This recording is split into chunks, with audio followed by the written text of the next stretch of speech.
Hi, I'm Vic, and welcome to Rappler Talk. Our current issue we talk about here on Rappler, particularly when it comes to entertainment, is representation. Today we're going to talk about that. We are joined by Mona Veluz. She's the president of the Autism Society of the Philippines, and Michelle Aventajado. She's the executive of Best Buddies Philippines, about representation of people within the spectrum or people with intellectual and developmental disabilities in Philippine media. Ladies, correct me if I use the wrong terms. I asked you to brief me earlier just to make sure. Okay, thank you for dropping by, Rappler. Let's talk about what sparked this conversation in the first place. It's a viral video by two actors who happen to play characters who are on the autism spectrum. They saw each other in real life. They made a skit on what if their characters met each other in real life. The actors have been praised for the way they've portrayed their characters. No? But what went amiss in the video that went viral? The skit that they made, yung spontaneous skit that they acted on. Well, I think the missing element in all of that was context. Right. In the context of their shows, I think they did a good job, right? And we praise them for that. We appreciate the fact that stories of individuals on the autism spectrum and those with intellectual disabilities are brought to the fore. They had amazing ratings, so that was wonderful. However, when you take these characters out of that context and use it to leverage on social media for likes or for the general amusement of people, it becomes caricatures. Exactly. And unfortunately, the viewing public now take these caricatures, characters that they love, and transform them into something that's their own. Earlier in the year, we had what we call the Boyette Challenge, which was also a viral sensation. It's still on social media today, and they are still up there for everyone to see. These videos of ridicule, actually, of persons with autism specifically. It is a peg that is neither kind nor accurate. Right. I think that's a good phrase. It's neither kind nor accurate. Right. It's not factual. What do you think? What went wrong? Why did it miss the mark? I think that when you have young men who have this following on social media, whether they chose these roles for themselves or whether they were thrown into it, the moment they accepted those roles and acted well, there's a certain level of responsibility there. And while they were lauded for their performances, they're removing the context and doing it, or flippantly popping into character. It leaves a bad taste in your mouth, first of all, as as a parent and as an advocate, but they're using it for a different kind of gain, for likes. And with that responsibility, if you have almost 1 million follows or likes on your Facebook page, if you have thousands of people following you, you have to understand that with those numbers comes accountability. And while you can be praised in one sense, you can be perceived as being insensitive on the other side if you post this in a way that you're not being mindful. There was no preface, there was no closing, it was let's pop into character, and even in the background there was quite a bit of laughter. So it wasn't because the characters should come with a story. I guess that's what we all have a story, Bea. You know that. Or maybe that's what makes the character on the TV show proper, as opposed to the skit that they in a hallway, so that they're going to and then post. There was laughter in the background. I was asking you this earlier also. In the Philippines, we're so proud about how we're so accepting, we love people from all walks of life, whatever, but what's the reality on the ground? As advocates of people with intellectual and developmental disabilities, what's the reality? Like, we always say, whatever, like, we love everyone, we're so accepting, but I'm sure it doesn't always translate into real life love and acceptance? Well, if we really lived in an inclusive society, there wouldn't be a need this for discussion advocates anyway. Yeah, like us. no, that's true. Right? That's true. So, truly, there's so much work to be done, and you know, just even being able to change the conversation, change the perspective, being able to also talk about the uncomfortable things. It's not that we're going after anyone, or it's not a witch hunt. No, it's not at all. It's more along the lines of when you create awareness, you allow someone to see things from your perspective, right? But once you have their attention, then you need to educate them. Right. And then beyond the education, then comes the inclusion. So when you're talking about these steps, we're here in the Philippines. I mean, Mona's been at this way longer than I have in terms of, you know, seeing what we're up against. I think we're both idealistic in the sense that we know we can make change. We know little by little there are things that we can say and do that will hopefully shift the conversation, shift the perspective, and lead to more inclusion. But I guess if there was, we wouldn't be here. There's still a stigma. There is still the stereotypes and the caricatures that I've seen. I mean, I've had people ask me questions if when I gave birth to a baby with Down syndrome, if I took drugs, and that's why she had Down syndrome. I mean, this is simple. And it's amazing. Well, that's not a good word to use, but it's dumbfounding that people would think that in this day and age. And with regards to how people react to this this particular like video and others like it, if you read the comment section, it's heartbroken. It's, you know, it's your heart breaks because they could not get over the comedy of it. Laughing at people who have difficulty talking or who have poor social skills or who make bad decisions. That's funny, and we struggle. Why? I think what the statement we made yesterday was really all about calling for kindness. If you something that relax so much. I know, right? So even if you look at this video, if you come from a good place, you would see that, okay, so they met up. That should be the end of it.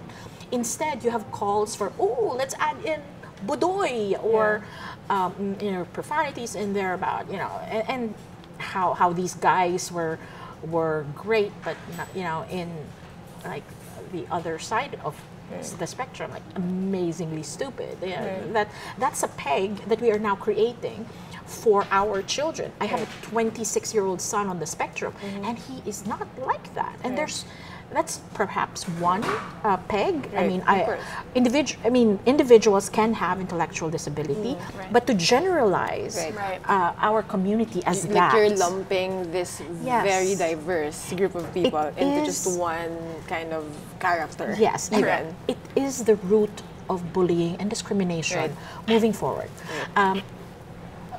One story that we were told about was a kid walking home from school on the spectrum, and bullies from the community started pelting him with rocks.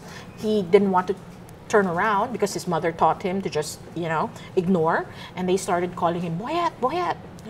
So those are my understanding of that situation was he is being judged to be something that these gentlemen saw on screen, on media, without really getting to know him. So these are the real life dangers of these jokes that people might be just throwing around flippantly, right? Okay, we were talking about this also off air. Why, and I think you've kind of answered it, but why does representation matter?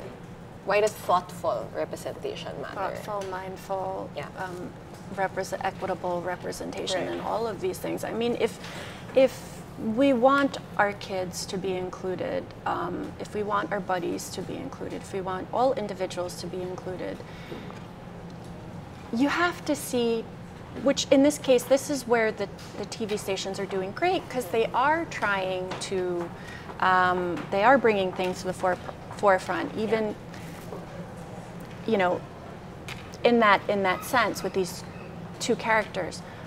But media, advertising, workforce, seeing, we need the next generation to see that everybody should be included, so that when it comes time, these kids are CEOs, or these kids are business owners, or these kids, they're the ones in power, when they're the decision makers. They will see, when they're the decision makers, they will say, okay, well, everybody is equal. Right. Everybody does have a chance. Everybody has a right. Right. These are basic human rights, right? Commission on Human Rights. These are, this is what our children are entitled to. Our buddies, our members. Right. And without seeing that, whether it's on the screen or in the workforce or in education, of course, inclusive education, without seeing that, how can anyone really have a proper idea or a proper, a realistic picture of what it is to live in an inclusive society? Representation, it starts, in my house, it starts at home because I have a kid with Down syndrome, right? So beyond that, I advocate for inclusive education. I advocate for integrated employment, just like Mona. I mean, our children have a right to all of this. Right. And I think everybody needs to see that. And they're capable. Yeah. Our kids are capable. If you give them the chance, if you give them space, I guess, to learn more. Because I was asking you nga kanina, I made sure that I was using the right terms. Right. I'm gonna jump to a different question. If you do, because like not everyone is born, with a vast knowledge of what the proper terms are. How do you use inclusive language? And I think that's something that younger people are more conscious of actively, like making sure the language is correct. So if I don't know, like I'm not that well read yet, how do I even begin to ask the proper questions? Who do I approach? What resources can I read? Diba? And eventually, like, moving forward, like how does media, and I'm not just talking about entertainment media, this includes journalism, right? Mm-hmm. How do you make sure that you are more inclusive? You make sure that there is space in the conversation and in the narrative for all kinds of people. Your question has a lot of layers. Sorry, yeah. But let's jump into the what do we do to learn more. We didn't start out knowing all of this. We actually learned, read, and got the information from the right sources. Right. But we want to make it easier for everyone else, right? For the Autism Society Philippines, we have every Saturday Understanding Autism as a 4-hour seminar. Right. Every Saturday. I'm sorry, not every Saturday, first Saturday of the month. Sorry about that. Once a month. Once a month. And for journalists who declare themselves as journalists coming in, we give them a special... like a manual. A style guide. A style guide. It's a style guide. Oh, that's okay. For all disabilities, not just for autism. So that's something that we have found effective. Yeah. That's fantastic. So for us, what we offer, not just children, students, teachers, companies, we've done all sorts of sensitivity trainings. Mm-hmm. Usually it's in preparation because they're going to come into contact with my buddies, or they're going to become a peer buddy, someone's going to become a peer buddy.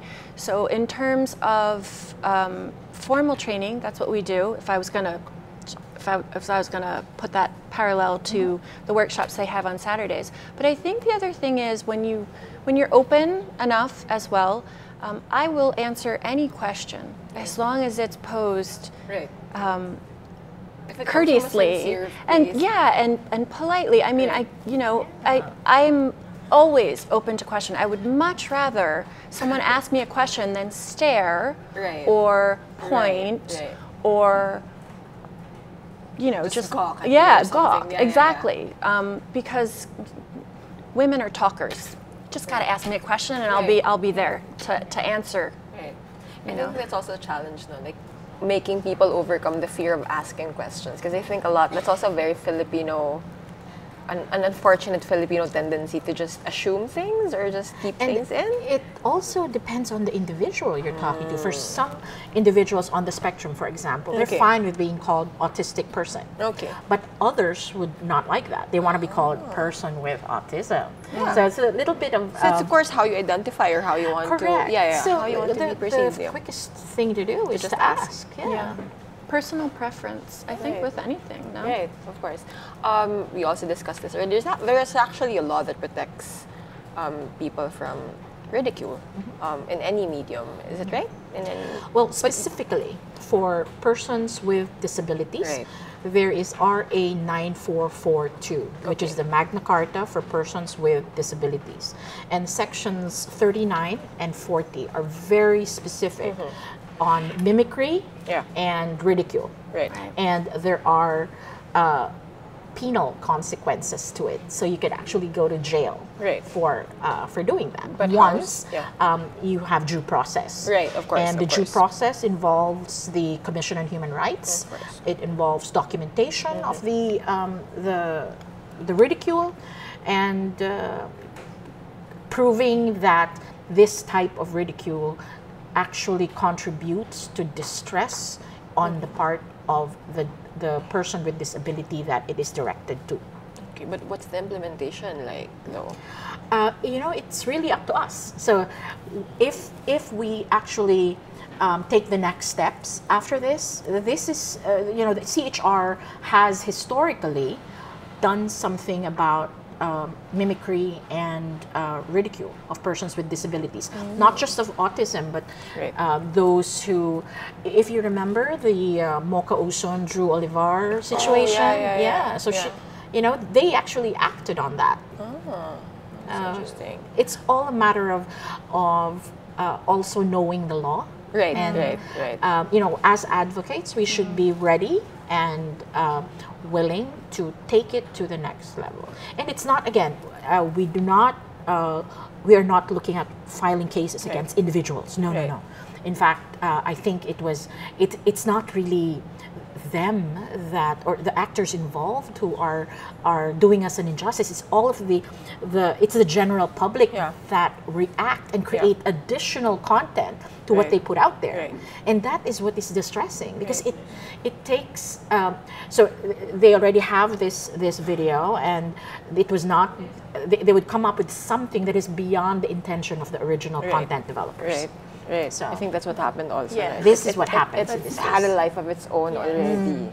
Once you put it out there, it's not yours anymore. And so that's the thing also in terms of being responsible with what you post, being responsible with what you say yes to, being with, in this, we live in a day and age where we put this stuff out there, and this is a conversation that I know many parents have with their kids. You put it out there, it's out there forever, and you have no, like, you have no control over it anymore. Sometimes your intention doesn't even matter. No, correct. Right? So even if there are good intentions behind it, once it's out there, anyone can take it and manipulate it in a way that's hurtful, that is, you know, that's hurtful.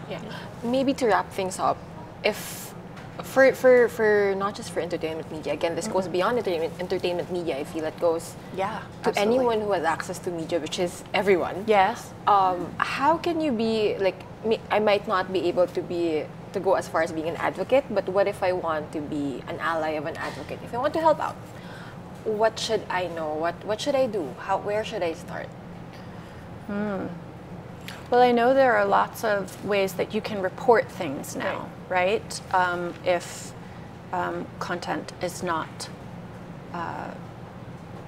kosher, I guess, right?